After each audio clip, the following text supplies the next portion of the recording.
ಎಲ್ಲರಿಗೂ ನಮಸ್ಕಾರ. ಕಿಡ್ನಿ ಗುರು ಯೂಟ್ಯೂಬ್ ಚಾನಲ್ಗೆ ಸ್ವಾಗತ. ಈ ದಿನ ನಾವು ಹೈಡ್ರೋಸೀಲ್ ಎಂಬ ಟಾಪಿಕ್ ಬಗ್ಗೆ ಚರ್ಚೆ ಮಾಡೋಣ.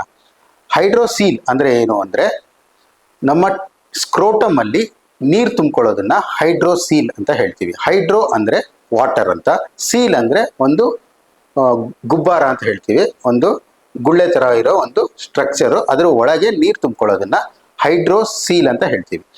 ಈ ನೀರು ತುಂಬಿಕೊಳ್ಳೋದೇ ಇನ್ಫೆಕ್ಷನ್ ಆಯಿತು ಅಂದರೆ ಅದನ್ನು ಪಯೋಸೀಲ್ ಅಂತ ಹೇಳ್ತೀವಿ. ಅಂದರೆ ಅದು ಆ ನೀರು ಇನ್ಫೆಕ್ಷನ್ ಆಗಿ ಕೀವು ತುಂಬಿಕೊಳ್ಳುತ್ತೆ.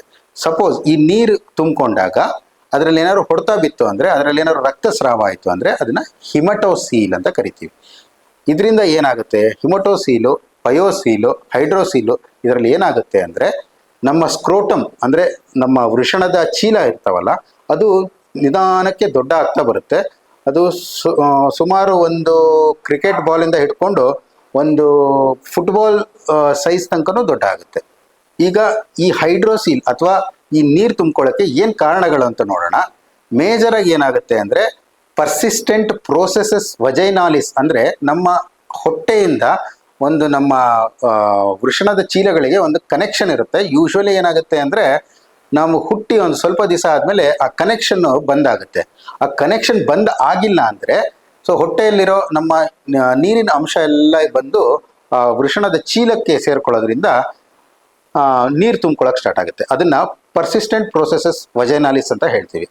ಇನ್ನೊಂದು ನೀರು ತುಂಬ್ಕೊಳ್ಳೋಕ್ಕೆ ರೀಸನ್ ಏನು ಅಂದರೆ, ಕೆಲವೊಂದು ಟೈಮು ಏನಾದರೂ ಕ್ರಿಕೆಟ್ ಆಡಬೇಕಾದ್ರೆ, ಏನಾದ್ರು ಒಂದು ಆಟ ಆಡಬೇಕಾದ್ರೆ, ಯಾವ್ದಾದ್ರು ಒಂದು ಹೊಡೆತ ಬಿದ್ದಾಗ ಏನಾಗುತ್ತೆ, ಅಲ್ಲಿ ಬಾಡಿ ರಿಯಾಕ್ಷನಿಂದ ಏನಾಗುತ್ತೆ, ಅಲ್ಲಿ ಲಿಂಫ್ಯಾಟಿಕ್ ಸಪ್ಲೈ ಮತ್ತು ಡ್ರೈನೇಜಿಂದ ಅಫೆಕ್ಟ್ ಆಗಿ ಅಲ್ಲಿ ನೀರು ತುಂಬಿಕೊಳ್ಳೋಕ್ಕೆ ಸ್ಟಾರ್ಟ್ ಆಗುತ್ತೆ. ಇದೇ ಎರಡು ರೀಸನ್ನು ಮೇಯ್ನಾಗಿ ವೃಷಣದ ಚೀಲದಲ್ಲಿ ನೀರು ತುಂಬಿಕೊಳ್ಳೋಕ್ಕೆ ಕಾರಣ. ಈಗ ಇದರಿಂದ ರೋಗ ಲಕ್ಷಣಗಳು ಏನಾಗುತ್ತೆ ಅಂತ ನೋಡೋದಾದರೆ, ಯೂಶ್ವಲಿ ಏನಾಗುತ್ತೆ, ಹೈಡ್ರೋಸೀಲ್ ಅಂದರೆ ಸ್ಕ್ರೋಟಮಲ್ಲಿ ನೀರು ತುಂಬಿಕೊಳ್ಳೋದ್ರಿಂದ ಏನೋ ನೋವೇನೋ ಬರೋದಿಲ್ಲ. ಏನಂದರೆ ಒಂದು ಹೆವಿನೆಸ್ ಅಂತ ಫೀಲ್ ಆಗುತ್ತೆ. ಏನೋ ಒಂದು ನಿಮ್ಮ ವೃಷಣದ ಚೀಲದಲ್ಲಿ ಏನೋ ಒಂದು ಇಟ್ಕೊಂಡಿದ್ದೀರಾ, ಏನೋ ಒಂದು ಭಾರ ಆಗ್ತಾ ಇದೆ ಅಂತ ಒಂದು ಫೀಲ್ ಆಗುತ್ತೆ. ಬಿಟ್ಟರೆ ಆ್ಯಸ್ ಪರ್ಸೆ ಅದರಿಂದ ನೋವು ಏನೋ ಕಾಣಿಸ್ಕೊಳ್ಳೋದಿಲ್ಲ.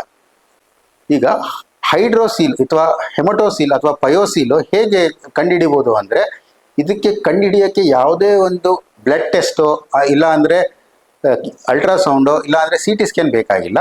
ಇದನ್ನ ಕಣ್ಣಲ್ಲಿ ನೋಡೋದ್ರಿಂದ ಗೊತ್ತಾಗುತ್ತೆ. ಅದು ಸ್ವಲ್ಪ ದೊಡ್ಡ ಆಗಿರುತ್ತೆ, ನಮ್ಮ ಸ್ಕ್ರೋಟಮ್ ದೊಡ್ಡ ಆಗಿರುತ್ತೆ. ಅದರಿಂದ ನಾವು ಫೈಂಡ್ ಔಟ್ ಮಾಡ್ಬೋದು ಇದ್ರ ಹೈಡ್ರೋಸೀಲ್ ಇರ್ಬೋದು ಅಂತ. ಈಗ ಹೈಡ್ರೋಸೀಲಿಗೆ ಏನು ಟ್ರೀಟ್ಮೆಂಟು ಅಂತ ನೋಡೋದಾದರೆ, ಹೈಡ್ರೋಸೀಲಿಗೆ ಯಾವುದೇ ಮೆಡಿಕಲ್ ಲೈನ್ ಆಫ್ ಮ್ಯಾನೇಜ್ಮೆಂಟ್ ಇಲ್ಲ. ಮೆಡಿಕಲ್ ಲೈನ್ ಆಫ್ ಮ್ಯಾನೇಜ್ಮೆಂಟ್ ಅಂದರೆ ಏನಾದರೂ ತೊಂದರೆ ಇದ್ದರೆ ಅದನ್ನು ಮೆಡಿಸಿನ್ ಮುಖಾಂತರ ಟ್ರೀಟ್ ಮಾಡೋದು. ಇದರಿಂದ ಯಾವುದೇ ಮೆಡಿಸಿನಲ್ಲಿ ಹೈಡ್ರೋಸೀಲನ್ನು ಟ್ರೀಟ್ ಮಾಡೋಕ್ಕಾಗಲ್ಲ. ಹೈಡ್ರೋಸೀಲ್ ಆಗಿದೆ ಅಂದರೆ ಇದಕ್ಕೆ operation is the only treatment. Operation ಮಾಡಿನೇ ಹೈಡ್ರೋಸೀಲ್ನ ಟ್ರೀಟ್ ಮಾಡಬೇಕಾಗತ್ತೆ.